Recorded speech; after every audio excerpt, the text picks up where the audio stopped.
And so, on the other hand, I'd like to ask you about what you're most proud of having contributed in your own personal sense to the democratic South Africa. I'm not a history maker, not a historian either. I was very proud of the fact, as a result of questions that I asked in Parliament in relation to influx control. Now, because of we had the biggest problems in the Western Cape with the treatment of people coming largely from the Eastern Cape, because of the preference policy, white and coloured Labour preference policy. But still you had schools. I remember being one night out in Crossroads area, which was the biggest informal settlement in those times, when they were rounding up people and putting them on trains back to, or trucks, I can't remember quite honestly which, back to the Eastern Cape. And this is in the sort of middle of the night, 11 o'clock, midnight. And I remember speaking to one of the policemen, and he said, "Oh, Mr. Andrew, I think it were trucks. We'll drive them to Transkei and wherever they come from in the Eastern Cape. But I know they'll be back before we are." Anyway, but I asked a question of Piet Koenhoff, Dr. Piet Koenhoff, who was the Minister of, it's in effect Black Affairs. I think it was probably called, they kept changing the name. I think it may have been called Cooperation and Development at that stage, but the name's not important. He was the Minister in charge of Black Affairs. And I asked a question, and I got the answer that 45% of black African people in the Western Cape were here illegally. And I think, look, there were numerous people pushing for the past laws to be scrapped, including the PFP. But, you know, the Black Sash and the Institute of Race Relations, you know, you a list as long as your arm, the UDF, etc. So it wasn't a unique position of ours. And there were lots of people pushing for it. But I think that answer to that question helped to make the penny drop in government that this is a futile exercise. You know, we're supposed to have 0% illegal. And it's now already, by their own admission, not by Ken Andrew estimating, 45%. And it wasn't very long after that, you know, at the time we were talking about 35 years ago, or a bit longer, 36, 37, that they scrapped the pass laws completely. So I felt my little question had made a little contribution to that process. And then the thing that's closest to my heart probably is, and again, there were many people and organizations a lot more powerful than me, but pushing for the opening of schools to children of all races. Now, you know, would have been before you were born, but they made eventually they were pressurized into, and certain things like starting with Springfield Convent, and then followed by, I think, bishops already by then, shortly thereafter, not that long thereafter, were beginning to flout the law, which was how many, incidentally, many apartheid laws broke down. The last thing that changed was the law, after everybody was ignoring the law. Now, it wasn't quite that scale, but nevertheless, they said, let's get my figures right, that over in a poll of parents in which over 70% voted, and over 80% voted to open their school, then the school could open. And I worked hard on going to various schools, and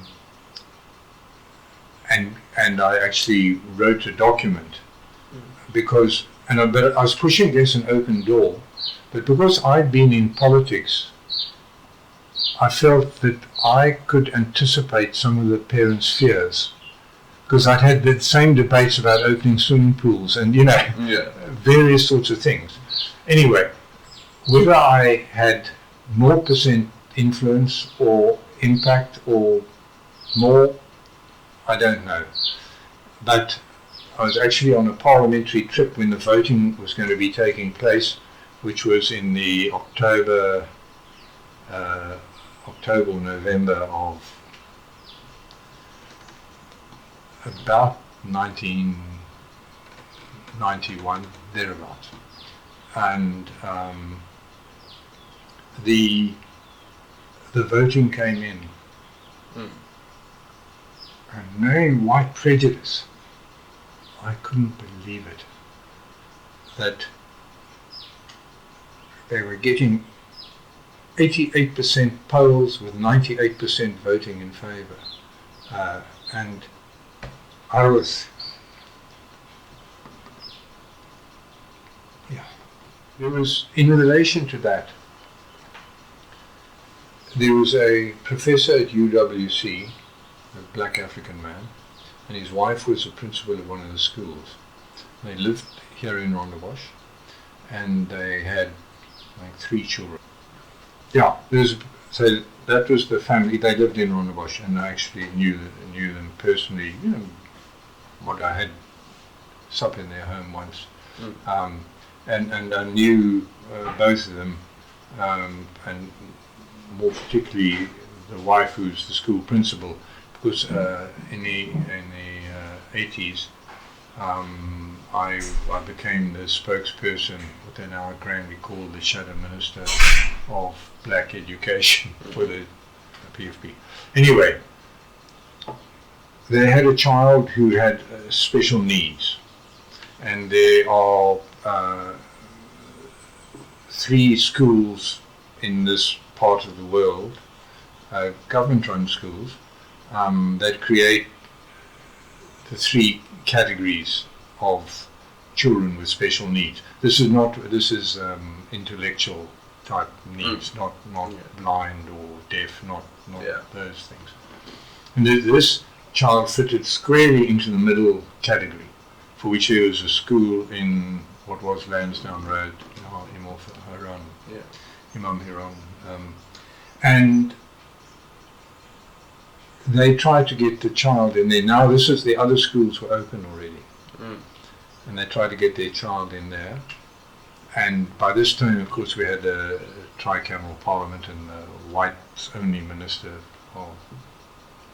and they kept hitting a brick wall. And then they came to me, and together with other colleagues, because I was away on and off on some trips, we did our best to get this kid into that school. The principal was happy, the school committee was happy to have the child, but the government, no. So I went and, so the opening schools applied to the provincially run white education departments, but special needs are run from a national level, and that they weren't allowing it. Anyway, I made an appointment February, probably 1990, maybe 91, to see the minister concerned, a man by the name of Piet Klaassen, who was a very amiable kind of guy from the Free State, former school teacher or principal, but quite of a crumpter. And Anyway, so I put the case to him of this child and so on. We had a discussion for about 45 minutes, and he said, look, I'd love to help you, but I can't. It's just not our policy, caucus and so on. This was after about a 45-minute discussion, probably wandering onto other topics here and there. Yeah. And I then said to him, well, thank you, Pitt. You have been honest with me, and I will be honest with you now. So she was probably about 92 already. I said, I'll tell you what I'm going to do. I'm going to take the child and I'm going to tell the BBC and the CNN and whoever that I'm taking the child to the school gate and then let the principal come out and say, no, we can't admit the child, the department won't let us. So after a 45-minute discussion, he said, well, no, that was prior. So I said, you honest with me, I'll be honest with you. This is what I'm going to do, and I'm playing open cards. I'm not going to do anything behind your back. Oh, no, Ken, no need for that. No need.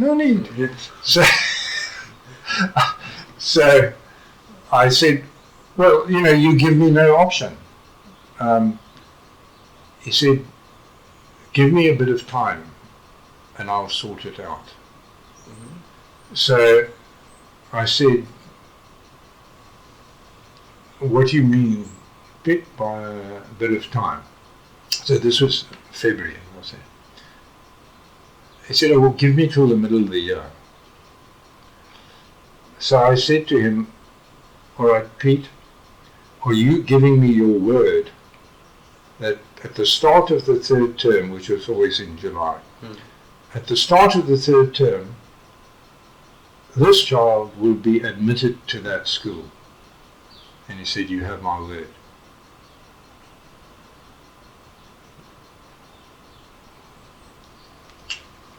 And this happened.